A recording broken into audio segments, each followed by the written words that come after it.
Nandito pa po kasi ako sa may Fusion Alley, ma'am. Nasa Fusion Alley pa lang ako. Yun mga idol. Bibigyan ko kayo ng technique para hindi kayo makancelan. Tawagin nyo na yung pasahero. Tapos sabihin nyo kung saan na kayong location. Tulad nito, tawagan natin yung pasahero.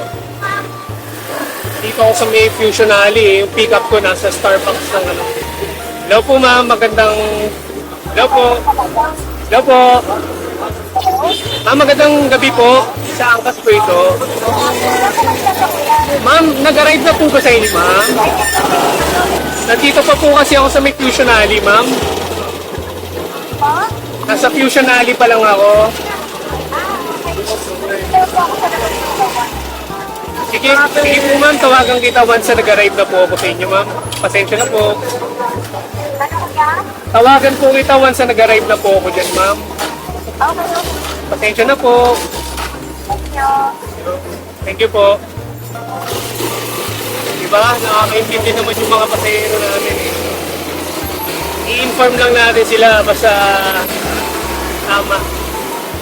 Tulad niya, nasa Fusion Alley ako. Ang pick up niya nasa Starbucks na 1 Torres sa may Resti. Para hindi nila i-cancel. Yung mga pasahero kasi mga mainitin eh. Yo.